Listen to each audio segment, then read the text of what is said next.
پھر یہ ایک اور اخبار ہے اس کے اندر، یعنی یہ 3-4 اخباروں میں نے پڑھی، سب میں جو اس کا متن ہے وہ ایک ہی طرح چھپا ہے، الفاظ آگے پیچھے نہیں کیے گئے. یعنی یہ خبر جان بوجھ کر چھپوائی گئی ہے اور باقاعدہ یہ جاری کی گئی ہے، یہ خبر آپ دیں تاکہ مسلمانوں کو اس بات کا میکسیمم پتہ چلے. اب یہ خبر کیا چھپی ہے؟ اس خبر میں یہ بتایا جا رہا ہے کہ اسرائیل کا کلچر، ثقافت، ان کا رہن سہن، ان کے کھانے پینے اور ان کی کنورسیشنز، بات چیت کرنے کا طریقہ، ان کا لہجہ، ان کی زبان، یہ ساری چیزیں جو ہیں، ان کا رہن سہن، یہ سب سکھایا جائے گا 4 اسکولوں میں جو کھولے جا رہے ہیں ابوظہبی میں اور دبئی میں.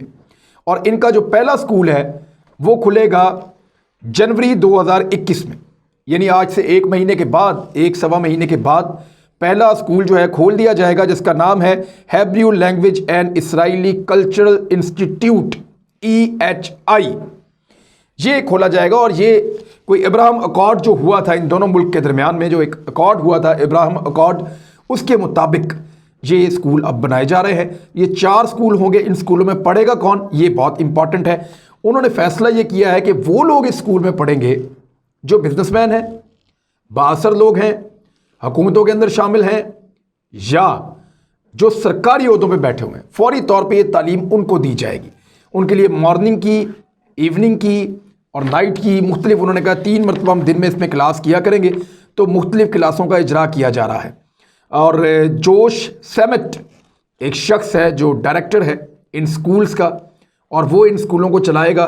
تو اب آپ یہاں سے اندازہ کریں کہ اسرائیلی کلچر، اسرائیلی کھانے، اسرائیلیوں کا رہنا سہنا، جس طرح وہ کپڑے پہنتے ہیں، جس طرح کی وہ زبان بولتے ہیں، یہ ساری چیزوں کی یلغار ہو رہی ہے ابوظہبی، UAE یعنی پورا دبئی، ابوظہبی اور ساتھ بحرین پہ. اور یہی چیزیں ساری کی ساری جا رہی ہیں سعودی عرب میں. تو عربوں کے اوپر یہودیوں کا رنگ حاوی ہوتا چلا جا رہا ہے. دیکھیے اندرا گاندھی نے کہا تھا کہ پاکستان میں اپنا کلچر بھیج دو تو آپ کو جنگ کی ضرورت نہیں رہے گی. بات ٹھیک ہے. آپ کسی ملک سے اس کا کلچر چھین لیں تو پھر آپ کو سرحدوں پہ اس سے لڑنے کی ضرورت نہیں رہتی. چین اور بھارت کے بیچ میں تنازع کیا ہے؟ چین بالکل مختلف ہے، سسٹم الگ، کلچر الگ، لوگ الگ، کھانا پینا سب الگ. بھارتی بالکل الگ. لڑائی بنتی ہے بھائی. نواز شریف نے کیوں کہا تھا بیچ میں ایک سرحد آ گئی ہے؟ دکھتے ایک جیسے ہیں، کھاتے، ہمارا 2 قومی نظریہ یہی تھا کہ نام دکھتے ایک جیسے نا، کھاتے پیتے ایک جیسا ہے. ہم تو گائے کو جو ہے وہ ذبح کرتے ہیں اور وہ کہتے ہیں ہماری ماں ہے، ہم اس کی قربانی کرتے ہیں. ہمارا رہن سہن الگ ہے، تہوار الگ ہیں، اتوار الگ ہیں، مذہب الگ ہے، رسومات الگ ہیں. تو ہمارا شادی بیاہ بھی الگ ہے. ہر چیز مسلمانوں کا ہندوؤں سے الگ تھا، تبھی ہم نے الگ ملک مانگا تھا. تو یہاں پہ جو الگ الگ چیزیں ہیں یہودیوں میں اور عربوں میں، ان کو مشترک کرنے کی کوشش کی جا رہی ہے تاکہ آنے والی نسل میں یہ فرق ختم ہو جائے. اور جب بھی کبھی اسرائیل اپنے گریٹر اسرائیل کے منصوبے کی طرف جائے تو عربوں کو لگے کہ ان کے جیسے ہی لوگ آ رہے ہیں. عربوں کے اندر ایک ایسی نسل تیار ہو بااثر لوگوں کی، جو فیصلہ کرنے والے لوگ ہیں، وہ یہ سمجھے کہ یہ تو کلچر ہم جانتے ہیں، یہ تو زبان ہم پہچانتے ہیں، ان لوگوں کے ساتھ تم کمفرٹیبل ہیں، یہ لوگ آ رہے ہیں تو کوئی پرابلم نہیں ہے. تو یہ ہے ان کی ایک دور رس سوچ، بڑی دور تک دیکھنے کی ان کی نظر ہے. وہ بہت دور تک سوچ رہے ہیں یہودی. دیکھیے انہوں نے 19ویں صدی میں فیصلہ کیا تھا کہ اگلی صدی میں ہم اپنا ملک بنائیں گے اور اپنی ریاست بنائیں گے. پھر کوشش کرتے رہے، انہوں نے بنا لی. پھر پرانا ان کا ایک منصوبہ ہے جو زائنزم کا ہے، زائنسٹ جس کے اوپر چلتے ہیں کہ ایک گریٹر اسرائیل ہوگا. بہت پرانا ہے. اس منصوبے کو لگ بھگ کوئی 150 سال ہونے والا ہے جب سے یہ ماڈرن منصوبہ آیا تھا. تو تب سے اب تک لگاتار وہ اس کے اوپر کام کر رہے ہیں اور منصوبہ بنایا ہوا ہے. تو وہ ایک لمبی پلاننگ کرتے ہیں.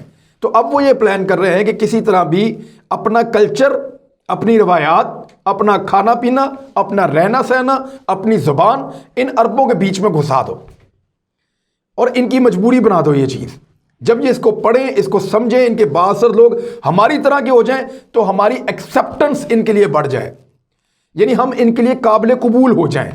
تو جب ہم ان علاقوں کو فتح کر رہے ہوں یا ان علاقوں کو کنٹرول کر رہے ہوں یا معیشت کے ذریعے سے، طاقت کے ذریعے سے، جس بھی طریقے سے ہم ان علاقوں پہ قبضے کر رہے ہوں گے، تو اس دور میں ان کی مسامت کم سے کم ہوگی. کیونکہ اب جانی پہچانی چیز یا جانے پہچانے لوگوں سے زیادہ رزسٹ نہیں کرتے. آپ کی ریزسٹنس وہاں ہوتی ہے جہاں بالکل نہیں جانتے، یہاں بالکل آپ کے اپوزٹ کوئی اور چیز ہوتی ہے، مخالف. تو یہ جب آپ ایک جیسے ہوں گے تو پھر آپ کیسے لڑیں گے ان کے ساتھ؟ آپ کے پاس لڑنے کی وجہ کم ہو جائے گی اور اس کے پیچھے آپ کا جوش کم ہو جائے گا. تو یہ بڑی زبردست ضرب لگائی ہے اسرائیلیوں نے، اور بڑی پلاننگ کے ساتھ انہوں نے تمام اپنے اخبارات کے اندر اس خبر کو چھپوایا ہے، اور چھپوانے کے بعد انہوں نے امت مسلمہ کو یہ بتایا ہے کہ ہم ایک کلچرل یلغار لے کر آ رہے ہیں، بچ سکتے ہو تو بچ جاؤ.